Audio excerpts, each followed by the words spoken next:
艺术的整合。一、视觉艺术与文学的整合。1.1 绘本。绘本是文学与视觉艺术整合的最浅显例子。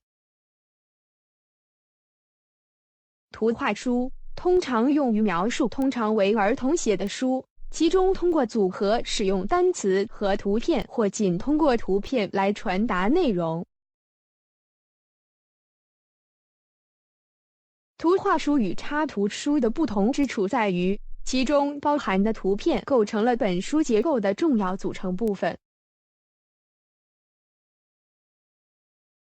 图画书如何帮助孩子阅读 ？A. 阅读 B. 语音意识 C. 词汇 D. 印刷意识 E. 叙事技巧 F. 字母知识。 A. 阅读与孩子一起阅读发展了许多关键的读写能力。B. 语音意识能够听到和使用较小的单词的语音。C. 词汇知道事物的名称。D. 印刷意识知道如何处理书籍，跟随页面上的文字并注意周围的文字。E. 叙事技巧讲述自己故事的能力。F. 字母知识通过字母的形状、名称和声音了解字母之间的差异。绘本的类型。硬纸板书。硬纸板书是为最年轻的读者准备的。硬纸板书有硬纸板页，可以承受小手指和嘴的磨损。年龄：出生至2岁。无字书。在这些类型的书中，故事完全通过图片来讲述。编排故事和图片在一起是一项完美的十字签活动。年龄：2至12岁。概念书。概念书向孩子介绍了一个主题，例如字母、技术、颜色或形状。年龄：2至8岁。非小说类。非小说类绘本以一种简单的方式向儿童介绍新主题。年龄3至12岁。简易读本。简易读本也称为入门读本或早期读本，使用的词汇量有限，并且构成类章节书籍。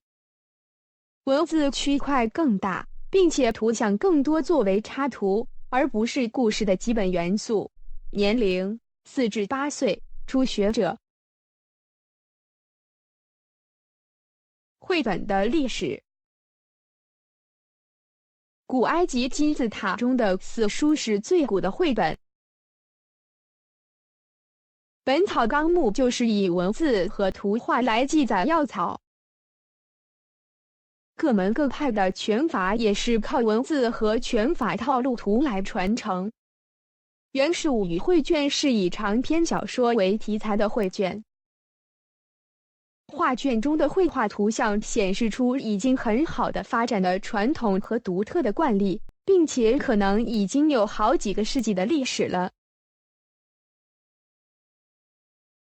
John Amos Comenius 于1658年创作的 Orbis Pictus 是最早针对儿童的插图书籍。Orbis Pictus 对儿童的教育产生了长远的影响。它是视听技术和语言学习词汇方法的先驱。He Enriched of Man 于1845年创作的德国儿童读物 Strong Wellbitter 是19世纪初期的童话故事集。Der Strong Wellbitter 是最早的儿童书籍之一，以书本形式结合了视觉和言语叙述，被认为是漫画的前身。Beatrix Potter 是现代绘本之母，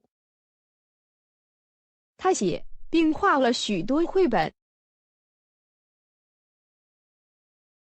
Peter Rabbit 是 Beatrix Potter 最受欢迎的绘本。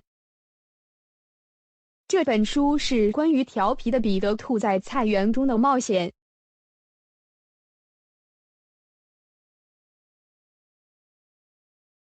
L. Frank Baum 的《绿野仙踪》第一本出版于1900年，是一系列图画书，共14册。这个故事记载了一个年轻的农场女孩陶乐斯在神奇的绿野仙踪中的冒险经历。这本书是美国文学中最著名的故事之一，并已被广泛翻译。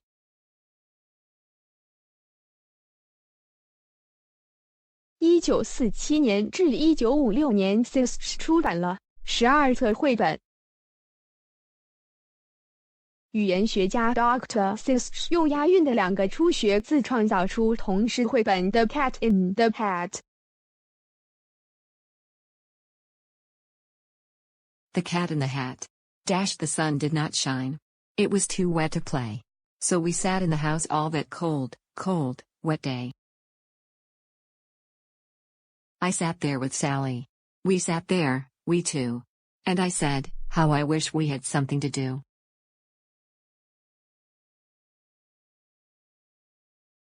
1949年，美国作家和插画家 Richard Scarry 开始了他的小金书系列工作。小金书系列中的许多书都涉及自然、科学、圣经故事、童谣和童话故事。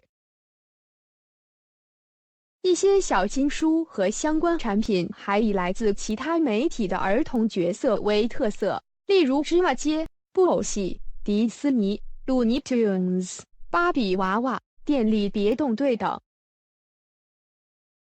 日本作家兼插画家安野光雅从1968年开始出版了许多图画书，其中包括神秘图画。在他的旅程书中，一个小人物穿越了对各国文化的描绘。吉米的图画书展示了内景的故事，角色总是在寻找东西，最后有没有文字的图片使读者思考。微笑的鱼是吉米的典型图画书。做图画书的原则： 1. 要有问题，有故事。2. 只是一连串事件的故事很无聊。3. 图画书的文字很短，500个字之内。4. 中都非常重要，但对于年幼的图画书尤其如此。5. 韵律、节奏、模式和重复性也是图画书的特征。6. 故事的形状很重要，其背后的思想也很重要。